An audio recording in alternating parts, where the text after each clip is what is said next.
पूरी तरह से फेल हो गया। मैं अंतिम पहुंच रहा हूं। अब जब बातें बड़ी बड़ी लंबे लंबे दावे किए गए, सारे गुंडे उत्तर प्रदेश छोड़ देंगे, ये बोले बाबा।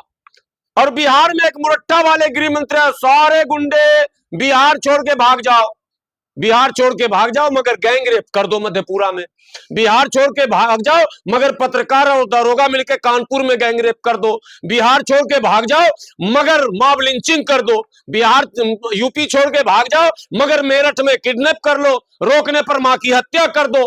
कहां से आ गए ये गुंडे? सवाल होगा या नहीं होगा?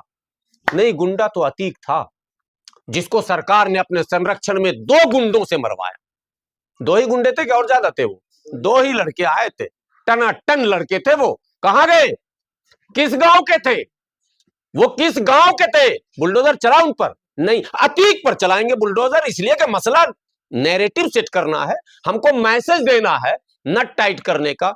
ये सरकार को बंद करना पड़ेगा। अब सर विपक्ष की विफलता, अतीक में विपक्ष कहीं कुछ नहीं, मुख्तार में विपक्ष कहीं कुछ नहीं, आजम खान में विपक्ष कहीं कुछ नहीं, तौकीर रजा में विपक्ष कहीं कुछ नहीं, पत्थरबाजी का फेक नैरेटिव सेट किया गया, विपक्ष कहीं कुछ नहीं, तमाम तरह के मॉब लिंचिंग किए गए, विपक्ष कहीं कुछ नहीं।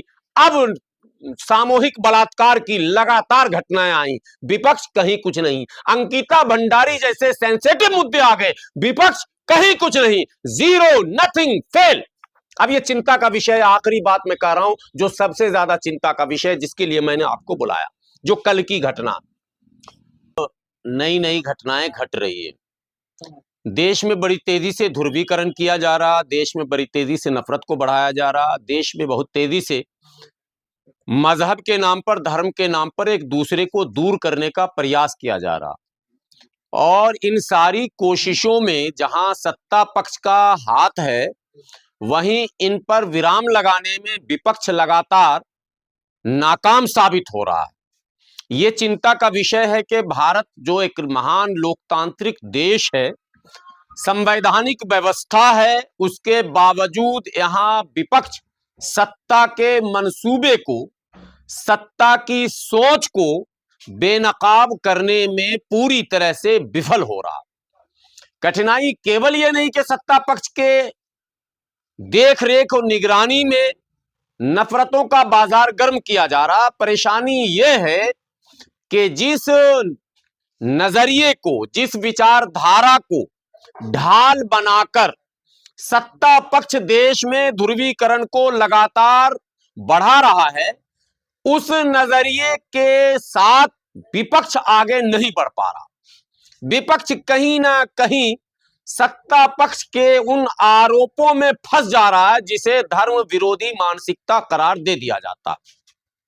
अब सवाल यह पैदा होता है कि क्या देश प्रेमी, राष्ट्र प्रेमी, मानवता प्रेमी, लोकतंत्र प्रेमी, संविधान प्रेमी चुप रहे क्या?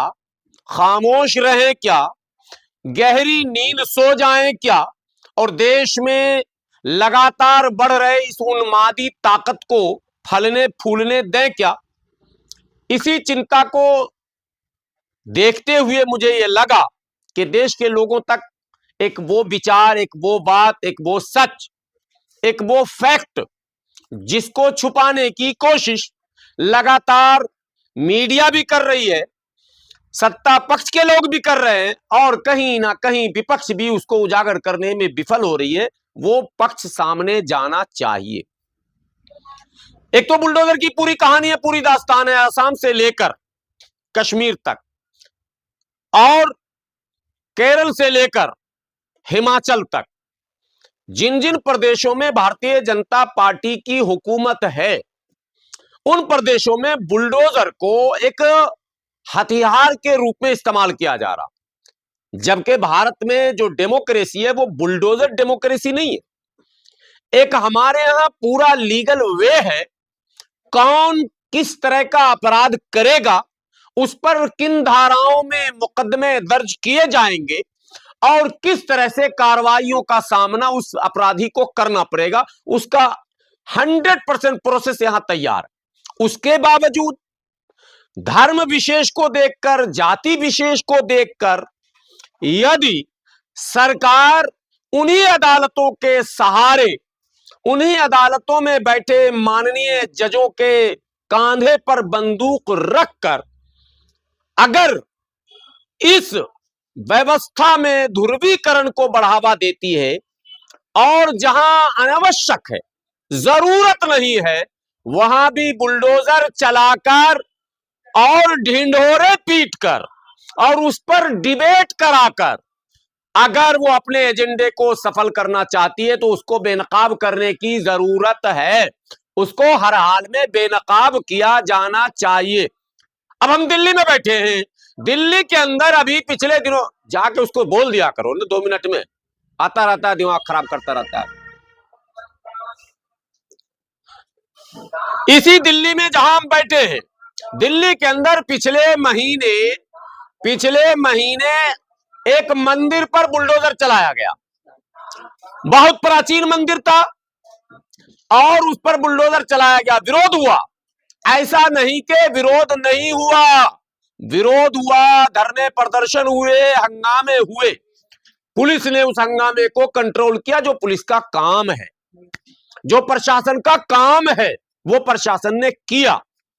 एक भी टीवी चैनल पर अगर मां झंडे वालान मंदिर के डेमोलेशन को लेकर डिबेट हुआ हो तो हमें दिखाइए।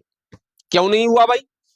मंदिर तो प्राचीन था, बहुत पुराना था, और मैं अनऑथराइज ऑथराइज पर अब जा ही नहीं रहा हूं।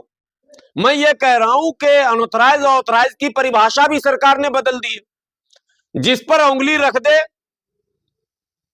वो अनऑथराइज हो जाए और जिस पर आंख बंद कर ले वो ऑथराइज्ड हो जाए।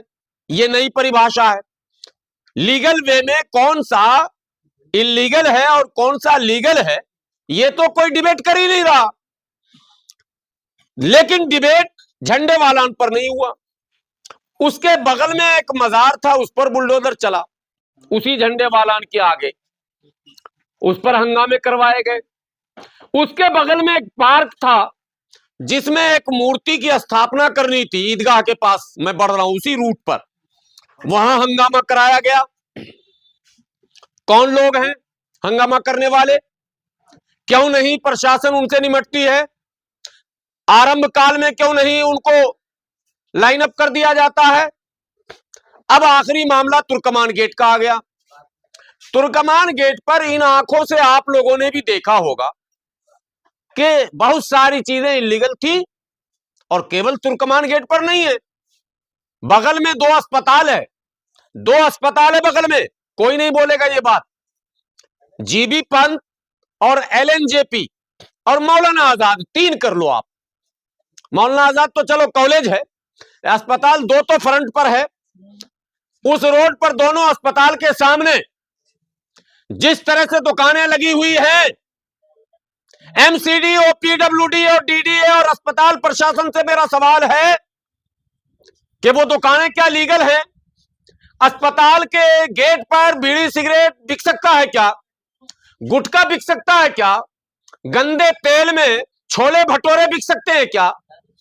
जहां अस्पताल में लोग स्वस्थ होने जाते हैं वह अस्वस्थ, क्या उन मानकों पर जो खाद्य सुरक्षा को लेकर नियम बने हुए हैं, उन मानकों पर वो सारे जो स्ट्रीट वेंडर्स हैं जो खाने का सामान बेच रहे हैं, क्या वो मानक पर खड़े उतर रहे हैं क्या? किसी ने उस पर रेड किया क्या? किसी ने उसकी आवाज उठाई क्या? क्यों नहीं उठाई? इसलिए नहीं उठाई कि वहां कॉमन मैन है, हिंदू भी है, मुस्लिम भी है, सब है। वहां एंगल फिट नहीं बैठ रहा, एंगल नहीं फिट बैठ रहा ध्रुवीकरण का। अगर वहां बुलडोजर चलेगा, वहां अतिक्रमण मुक्त किया जाएगा, तो सरकार की वाहवाही तो होगी कि उसने चलो स्वच्छता का काम किया, लेकिन एंगल तो नहीं बनेगा ना। एंगल बनाने के लिए बस 100 कदम दूरी है उससे, उस अस्पताल से 100 कदम दूरी पर वो मस्जिद है, मस्जिद के आगे वो इंक्रोचमेंट। मैं इंक्रोचमेंट से इनकार ही नहीं कर रहा हूं, मैं बिल्कुल नहीं कह रहा हूं कि नहीं वो लीगल था उसको तोड़ दिया गया, वो इलीगल था, लेकिन सवाल इलीगल पर ही मैं कर रहा हूं। जैन मंदिर, हनुमान मंदिर, राम मंदिर, शिव मंदिर, मां दुर्गा मंदिर, मां काली मंदिर, कोई मंदिर अगर दिल्ली का ऐसा हो जहां इलीगल इंक्रोचमेंट ना हो तो आप हमें बताओ, लेकिन नहीं छुआ जाएगा। ये मैसेज दिया जाएगा कि ये सरकार हिंदू हितों की रक्षा कर रही है। हिंदू हितों की रक्षा कर रही है तो इसका क्या मतलब है कि मुस्लिम हितों को प्रभावित किया जाएगा? इसका यही मतलब है क्या? इसका अपोजिट वर्ड यही आपको मिल रहा। अब इन खबरें ये चलाई जा रही है कि जामा मस्जिद में अतिक्रमण मुक्त किया जाएगा। क्यों भैया, जामा मस्जिद में अतिक्रमण मुक्त क्यों करेंगे आप? मैं प्रशासन से सवाल कर रहा हूं और मैं देश के नागरिकों से, हिंदुओं से, मुसलमानों से, सिखों से, ईसाइयों से यह पूछना चाहता हूं कि जामा मस्जिद का इंक्रोचमेंट नमाजी जो जाता वो मुसलमान जाता, वो झेले, आपको क्या दिक्कत?